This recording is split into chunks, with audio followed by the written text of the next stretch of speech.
guys, welcome to the Homestead. So I thought I'd come out here today and respond to something I saw on Twitter, but this is something that comes up a lot in the comments, and it has a more underlying complaint that I'm seeing across the homesteading community that I thought I would address. So here was the post. It was a post shared on Twitter, and I think it was shared from Instagram. I don't have an Instagram account, so I can't go and see what was actually originally posted.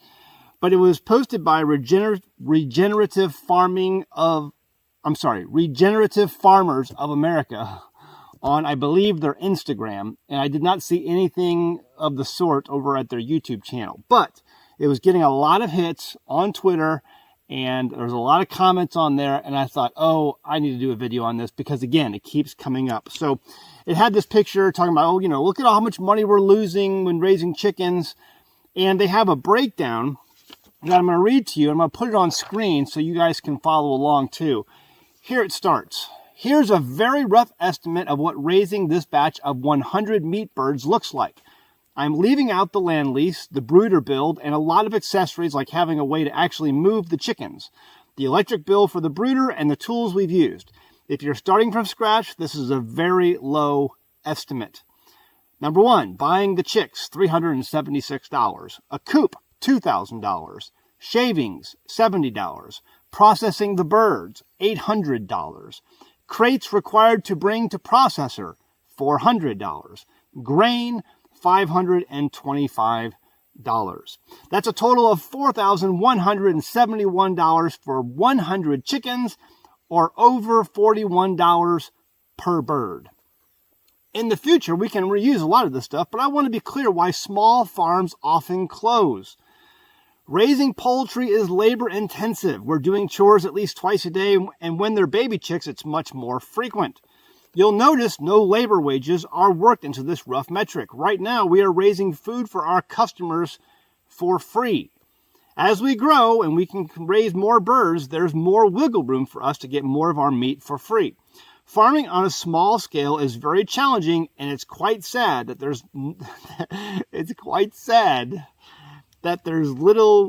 so little government support for it. Okay, I'm going to go over a couple of things. I've made up a list here we're going to go through to address some of the issues here, and then kind of get to that overlying problem and mindset that I'm seeing on YouTube and throughout the homestead community. So, all right, let's just understand these prices are ridiculous, okay? One of the comments that I saw on this when it was first posted was, this is what happens when yuppies start homesteading. Okay, what is a yuppie? A yuppie is a young person, someone with not so much life experience, who's used to the finer things in life, who's used to always being well cared for. That's what Google's definition of a yuppie is. You can Google it yourself and look. But let's go over some of these prices first off, starting off. $2,000 for a coop. Perhaps I could see that possibly being the case. We'll get to coops in a second. Buying the chicks, $376. That seems a little bit high, but maybe that's true. Okay, I'll go with that. Shavings, $70. I don't necessarily think you need shavings for your chicken coop. I don't think we use shavings. I'm not sure. I have to go back and look and see. But what we normally do is Tim goes in there every week and scoops out all of the manure and then puts it in a place where if I need it or someone needs it, we can always go get it for other things because we save that. But I've even seen pictures of people who put tarps underneath their roosting areas so that it's easier to get rid of and save if you want to do that. You don't need to buy shavings. I'm assuming you're buying shavings for your coop. Processing the birds, $800. So you've got 100 meat birds. They're ready to go to the processor, and they're going to charge you $800. That's just insane. That's just insane. I just think that's crazy. Crates required to bring to processor, $400, because the processor requires you to bring the chickens in a certain type of crate. So you're going to spend again, insanity. And grain, $525. So $4,171 for 100 chickens, $41 per bird. Okay, number one, let's understand something here. There's only one thing one thing, really one thing. There's other things maybe, but really one thing a chicken needs, and that is a safe place to roost. A coop. It needs a safe place to stay the night, because at night, all the predators, all the animals come out, and they all want the same thing. They all want chickens. They all want chickens. And so a chicken really needs a safe place, a coop. A coop I've described often on my channel that is built like Fort Knox. Nothing gets in, nothing gets out. When it's closed up, it's closed up. It's like Cheyenne Mountain in that movie War Games starring Matthew Broderick. Once the mountain closes up, nothing goes in or out. I love that movie, by the way. Shall we play a game? Okay. Chickens are the most numerous bird on the planet. Somehow, some way, they have managed to survive this long without human existence or human influence. You can go to many places throughout the world, and with very limited human interaction, and you will find chickens. Chickens are always there. It's like laundry. You know who will always be there for you? Laundry. Laundry will always be there for you. Chickens will also always be there. Okay, chickens are everywhere.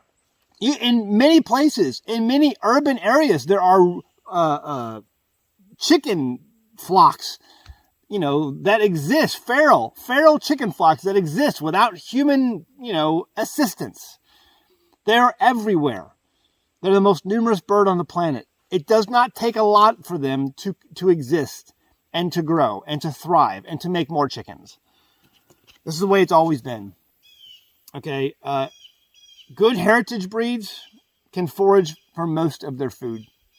If you find a good heritage breed, they're going to go out and they're going to forage. They're going to dig, they're going to scratch, they're going to get most of their sustenance that they need on their own. Yes, you can give them grain. Yes, you can give them other things. And that may up the egg. In fact, it will up the egg production. There's no doubt about that. But they're still going to produce eggs when they can forage on their own. You want to get a breed that is a good forager. And there are certain breeds out there that are really good foragers and other breeds that are not. Even in the wintertime, they will scratch through snow and ice to get to food in order to feed themselves. They will survive. And yes, that may mean their food production goes down. Their egg production goes down. But that's okay. You've got pickled eggs in your cupboard. We'll talk about that at the end. Good heritage breeds will brood on their own. You don't need to spend money on a brooder. Now, you can do that. We have a brooder. We have a brooder for quail, and we have a brooder for our chicken eggs. But again, this is the most numerous bird on the planet. They have somehow managed to survive without brooders, electric brooders. So you can go out, you can find breeds that are really good brooders. We've had some in the past. Tim did the research and found the Buff Orpingtons are really good brooders. In fact, for a while, we kept the Buff Orpingtons simply for that purpose, because they would brood other birds. They're very good brooders. They're very good mamas. You find the ones that are the good brooders and you keep those. And if you want to have an electric brooder, that's fine. I get it. We have one. We have a couple, I think. But we have ours powered by solar. Solar power is free power. You buy that investment that one time, and then you allow the solar power to provide the electricity for there on out. But you can get brooders, but you don't need to. You don't need to spend money on that, especially if you're growing just for yourself. Why are people, number 3, why are people quitting homesteading? So this is something I think I saw a video on recently over at Roots and Refuge. She did a video on how she was a bit alarmed that people are quitting. There's a lot of people quitting, and I have seen this over the years ad nauseum. People who quit homesteading, it's too hard, it's too much of a struggle. It wasn't like they thought it was going to be. We'll talk more about that in other videos. And also at the OZARK Homesteading Expo I'm going to be at in Marshfield, Missouri, coming up next weekend. People have quit homesteading because they have unreasonable expectations. They have unreasonable expectations about what homesteading is, and so they're quitting. They're getting frustrated. They're giving up. This is not some Shangri-La. This requires work, and it requires understanding and having the right attitude that things you do will fail. But we have this, existence that goes on in our mind today that no one is without a trophy. No one is allowed to fail. No one is left behind. And that's not the case for real life. This is why so many of us today have been wrongfully prepared for what real life is all about. You're going to fail. You're going to have times when, in fact, you don't get a trophy. You're not even going to finish the race. So you have to mentally prepare yourself for that. There's a big issue right now with having wants and needs confused. There are things that we want and there are things that we need. The things we need are not the things we want, and the things we want are not what we need. And we have that and see, homesteading will cure you of that, and that cure sometimes can be quite painful when you don't understand wants from needs. What you want are chickens. What you want are eggs, but you don't need all of these things in order to get those. You want chickens, but you don't need a brooder. You want chickens, but you don't need a processor. What you need is to learn how to process a bird on your own, which is completely within the realm of your reach. You can do that. You can learn to process a bird on your own. You can learn to butcher. And I've said before many times, that is the most valuable homesteading skill you can learn, is how to butcher. When that happens, I remember years ago, back when I lived in the city, there was a company I worked for. It was a corporate company, and there was a woman there whose husband would go deer hunting, like many men did, and then they would take the deer to a processor that charged $125. I'm like, why did you even go? I just wanted the joy of pulling the trigger. That's all I wanted. And to say that I got a deer. But then you paid somebody $125 to process your deer? What in the world? Why are you paying someone $800 to process 100 chickens? That's something you can absolutely do on your own. Absolutely crazy. Wants and needs. Do not be confused with wants and needs. Number 4, people are addicted to government support. It always comes with strings attached. I just talked about this on a recent video where the state government in which I live was talking about, hey, we're going to start giving you money, an account where you can spend the money in this account on homeschooling or private schooling and things like that. And everyone's like, oh, this sounds fantastic. And we looked at the website and all the information. This sounds great. And then lo and behold, they spring on you that there's going to be mandatory testing of your child at the end of the year.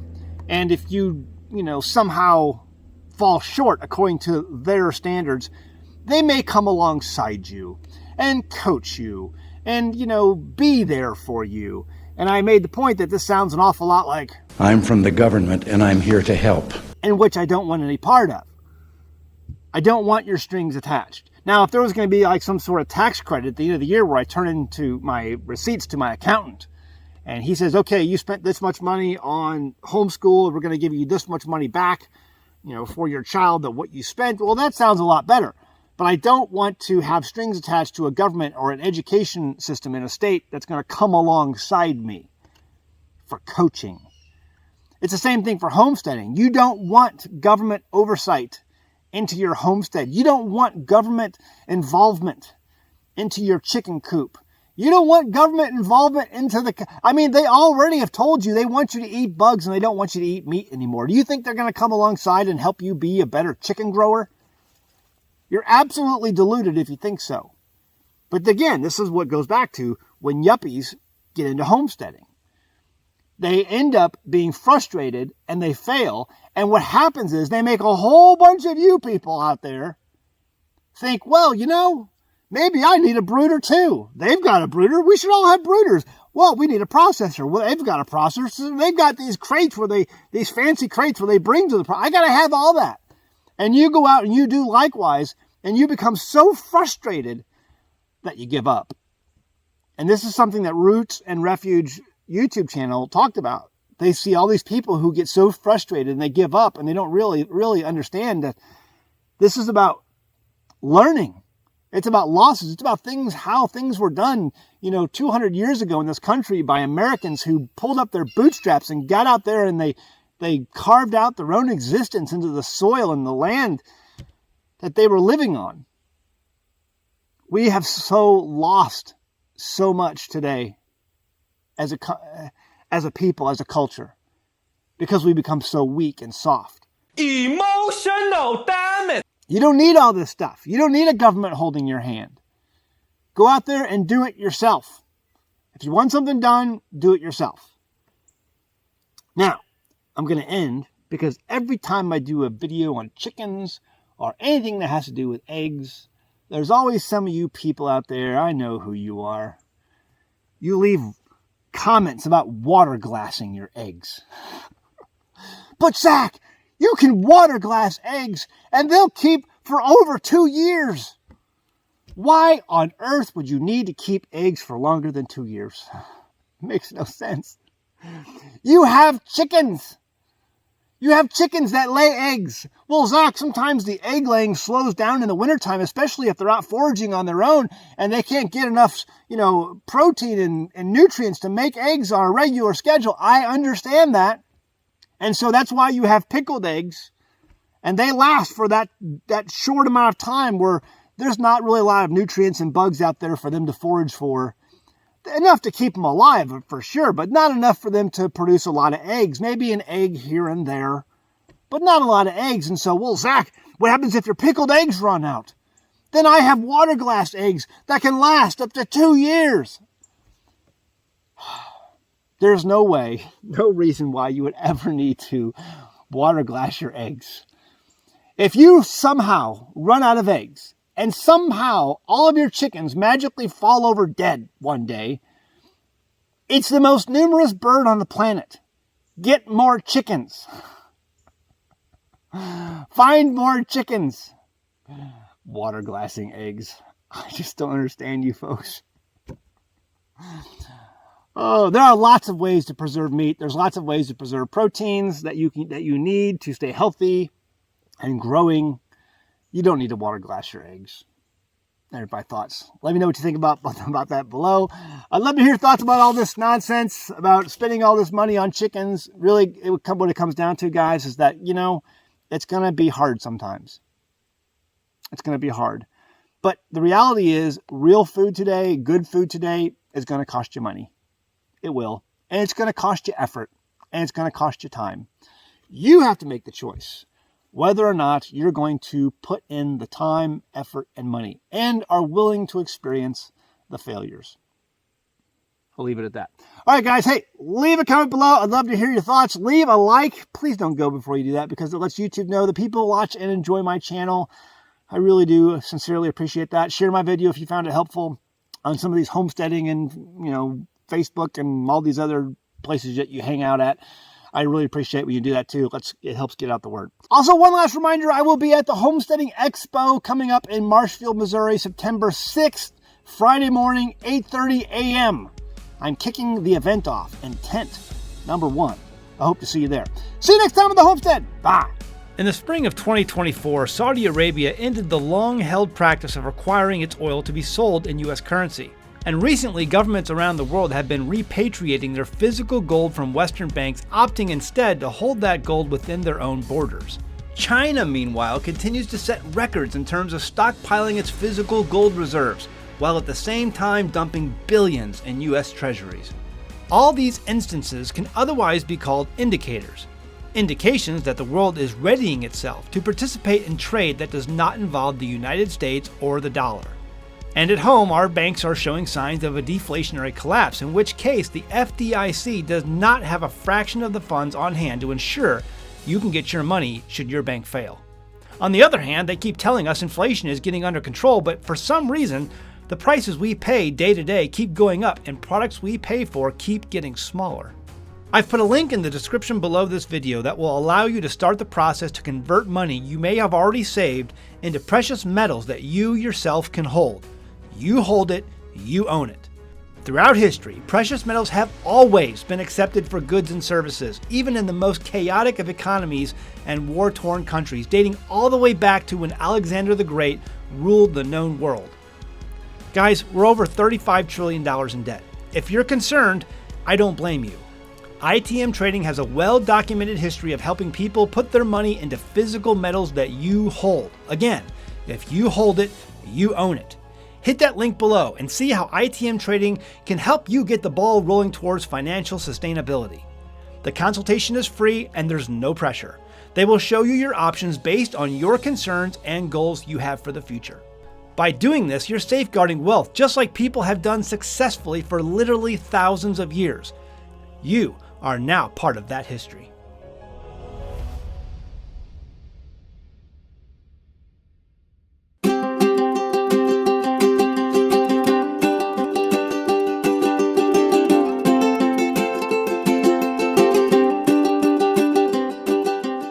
Hey guys, did you know you can become a patron of an American Homestead? They get access to private videos, and we send them gifts from the homestead that we make here on the homestead. And we also enter our patrons into special giveaways that are only available to them. And before you go, please check out these other great videos. Go ahead, click. Oh wait.